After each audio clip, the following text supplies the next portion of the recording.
नटरंग राजकारणाचा आपण पाहूया दैनिक जनमत सोलापूरवर। नमस्कार, मी राहुल रणदिवे, दैनिक जनमत सोलापूरसाठी आपण घेत आहोत नटरंग राजकारणाचा हा कार्यक्रम।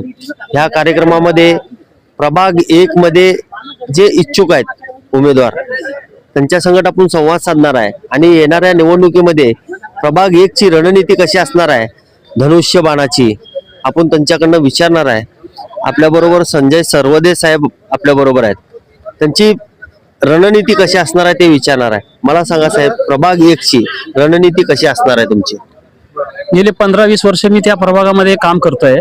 माझे जनतेशी चांगला संबंध आहे आणि सगळ्या समाजाबरोबर माझे चांगले कॉन्टॅक्ट आहेत आणि सगळे संबंध आहेत। आणि त्या प्रभागामध्ये मी तिथं लाडकी बहीण असू द्या, आधार कार्ड ह्या माध्यमातून सगळ्या जनतेपर्यंत गेलेले आहेत। त्यांचे माझ्याकडं मोबाईल नंबर्स आहेत, त्यांच्याशी आम्ही संपर्क करत राहू आणि सगळ्यांना भेटून आम्ही आमच्या धनुष्यबाण ह्या चिन्हावर मतदान करा असं आम्ही लोकांपर्यंत जात आहोत। जनता आम्हाला तिथं प्रतिसाद देतील असं आम्हाला वाटतंय।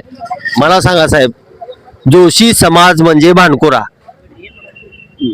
बरोबर आहे का चुकीचं आहे? हे तुम्ही म्हणताय ना, हे चुकीचं आहे। जोशी समाज भांडखोर नाहीये। जोशी समाज अन्यायाच्या विरोधात लढणारा समाज म्हणून ओळखला जातो। जोशी समाज हे अन्यायाच्या विरोधात लढू शकतो आणि भांडू शकतो असं संजय सरवदे म्हणतात।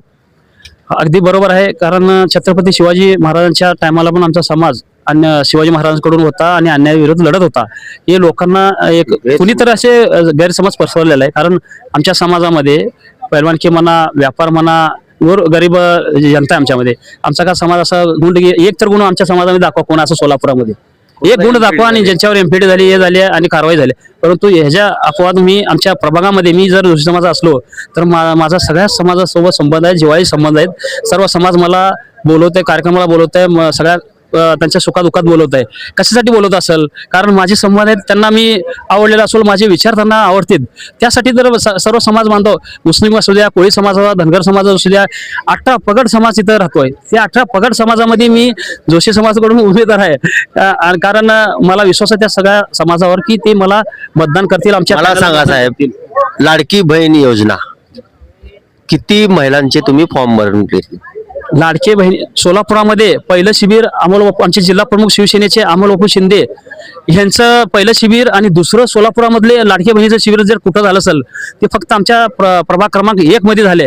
त्या प्रभाग क्रमांकमध्ये 2000 ते 2500 लाडक्या बहिणीचे फॉर्म भरून त्यांना सध्याला सरकारचं मानधन 1500 रुपये त्यांच्या खात्यात जमा होत आहे।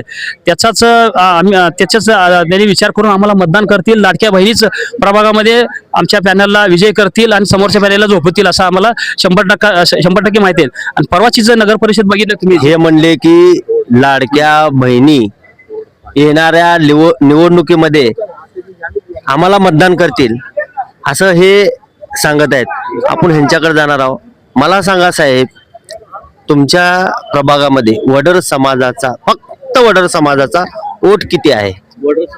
जवळजवळ त्यांचं 1,500 ते 2,000 मतदान आहे आणि ते पूर्ण कौल आपलं शिंदे सेनाकडेच आहे। मी प्रत्येक व्यक्तीशी त्यांचं जाऊन फिजिकली भेट घेत आहे। सगळ्यांचा प्रतिसाद फक्त शिंदे सेनाकडेच मिळत आहे। बीजेपीला सगळेजण कंटाळून गेलेत। बीजेपीचं वर्तणूक आता जे बाकीचे 2 महिन्यामध्ये ज्यांचं ते वर्तणूक बघितलेत सगळ्यांनी, पूर्ण सोलापूरच पूर्ण त्यांना वैतागून गेलेलं आहे। त्यांचे खोटं आश्वासनं, बाहेरच्यांना घेऊन त्यांना एंट्री देणं, त्यांना तिकीट वाटणं, 65 उमेदवारांना बाहेरच्या पक्षातून घेऊन 65 उमेदवारांना त्यांनी भारतीय जनता पार्टीचं तिकीट देऊन त्यांना उमेदवारी घोषित केलेले। माझ्यासारखे त्यांच्यासारखे सामान्य कार्यकर्ते सगळे उडून गेले त्यांच्यासाठी केलेले काम। तुम्ही भाजपमध्ये होता पहिला? भाजपमध्ये मी जवळजवळ 2009 पासून काम करतो। 2009 पासून पूर्ण एक निष्ठेने युती सरकार असू दे, महायुती सरकार एक निष्ठेने इमानदारीने काम केलं, 1 रुपयाचं अपेक्षा न करता। तरी सुद्धा माझ्यावरती अन्याय केला म्हणून मी आपलं शिवसेना आणि बीजेपी हे दोन्हीचं पण संकल्प एकच आहे, अजेंडा एकच आहे विकासाचा। म्हणून आम्ही इतर दुसऱ्या पक्षात न जाता आम्ही शिंदे सेनाचा झेंडा पण हातात धरून मी फक्त तुमच्यावर अन्याय झालाय म्हणून, फक्त व्यक्तीवर अन्याय झालाय, भाजप हे काम करतंय का नाही? भाजप हे काम करते, पहिल्यापासून करते, शिवसेना सोबत असल्यावर करते ते।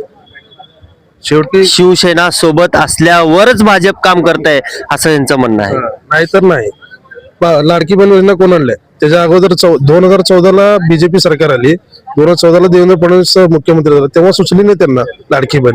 जेव्हा मुख्यमंत्री एकनाथ शिंदे झाले तेव्हा सुचली आणि एकनाथ शिंदे साहेबांनीच लाडकी बहीण आणली आणि त्यांच्या मार्फतच योजना चालू आहे. त्यांनी जर गेले तर त्यांनी अजून निवडून जास्त एक सत्ता आणली तर 1.5 3 पण होऊ शकते हे लक्षात घ्या. काय 1.5 म्हणतेत, काय 21 म्हणतेत, आता हे म्हणले 3.